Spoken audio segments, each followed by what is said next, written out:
मराठी चित्रपट येरे येरे पैसा 3चे सर्व कलाकार साईचरणी नतमस्तक। चित्रपटाला चांगले घवघवीत यश मिळावे याकरिता चित्रपटातील सर्व कलाकार यांनी साई समाधीचे दर्शन घेतले। मराठी चित्रपट येरे येरे पैसा 3चे निर्माते अमेय खोपकर, दिग्दर्शक संजय जाधव, अभिनेते उमेश कामत, सिद्धार्थ जाधव आणि अभिनेत्री तेजस्विनी पंडित यांच्यासह चित्रपटाच्या संपूर्ण टीमने श्री साईबाबांच्या समाधीचे दर्शन घेतले। नमस्कार सगळ्यांना, ओम साईराम।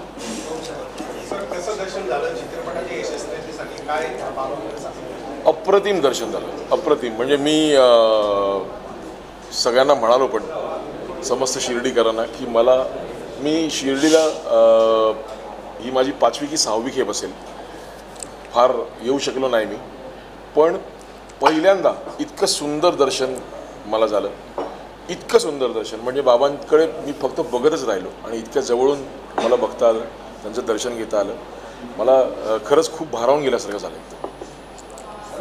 पावसाळ्याचे सध्या दिवस आहेत, येरे पावसामध्ये कसं जातं, येरे येरे पैसा येतोय, दोघांचं काही असं कनेक्शन आहे का? कनेक्शन येरे पैसाचं आमचं खूप जिव्हाळ्याचं नातं आहे। ॲक्च्युली कसं आहे की एखाद्या चित्रपटाचा 3रा भाग येतो, याच्यातच खूप काही गोष्टी सांगून जातो आपण की पहिला भाग सक्सेसफुल झाला, 2रा भाग सक्सेसफुल झाला, म्हणून निर्मात्यांना इच्छा झाली की 3रा भाग पण करावा। सो पहिल्या भागाची आणि 2ऱ्या भागाचं जे प्रेम आहे प्रेक्षकांचं ते मिळेलच, आणि 3रा भाग आता उद्या 18 जुलैला संपूर्ण जगभरात प्रदर्शित होतोय, तर बाबांचे आशीर्वाद आहेतच आमच्या मागे, आणि मला खात्री आहे की हा सिनेमासुद्धा प्रेक्षकांना तेवढाच आवडेल। आमचा चित्रपट येरे येरे पैसा 3 हा उद्या 18 जुलै रोजी संपूर्ण जगभरामध्ये प्रदर्शित होतो आहे। बाबांचे आशीर्वाद घेण्यासाठी येरे येरे पैसा 3ची संपूर्ण टीम आज आम्ही इथे आलो, बाबांचे आशीर्वाद घेतले।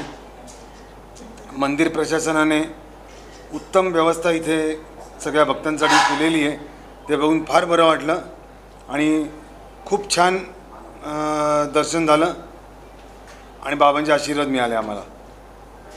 चित्रपटासाठी देखील काय साकडे बाबांना? येरे येरे पैसा 3 हा चित्रपटला प्रेक्षकांची पसंती मिळो, सगळ्या चित्रपटगृहामध्ये हा चित्रपट चांगला चालो, 5 आठवडे, 6 आठवडे, 10 आठवडे, पुढे अनेक आठवडे येरे येरे पैसा 3 हा चित्रपट चालो, ही बाबांकडे प्रार्थना केली। दर्शनानंतर श्री साईबाबा संस्थानच्या वतीने मुख्य कार्यकारी अधिकारी गोरक्ष गाडीलकर यांनी त्यांचा सत्कार केला। यावेळी उपमुख्य कार्यकारी अधिकारी भीमराज दराडे, प्रशासकीय अधिकारी संदीप कुमार भोसले आदी उपस्थित होते। मी फक्त एवढंच सांगेन की असं म्हणतात की बाबा जोपर्यंत बोलवत नाही तोपर्यंत तुम्ही दर्शनाला येऊ शकत नाही। सो हा खरं तर आज आम्हाला या सगळ्यांच्या निमित्ताने दर्शन घडलं। सो आम्ही हेच समजतो की बाबांनी आम्हाला बोलवलं, दर्शन घडलं। सगळ्यांचे मनापासून आभार। खूप छान पॉझिटिव्हिटी तयार झालेली आहे, खूप छान वाटतं आहे, मनातून आतून छान एनर्जी तयार झालेली आहे। हीच एनर्जी आम्हाला सिनेमासाठी, आपल्या चित्रपटसृष्टीसाठी हवी आहे। बाबांचं दर्शन झालेलं आहे, आशीर्वाद मिळालेला आहे आणि आम्ही चित्रपट चांगला केलेला आहे असं आम्हाला वाटतं। त्यामुळे आशीर्वाद आणि प्रयत्न ह्याची उत्तम सांगड होईल आणि हा चित्रपट प्रेक्षकांना खूप आवडेल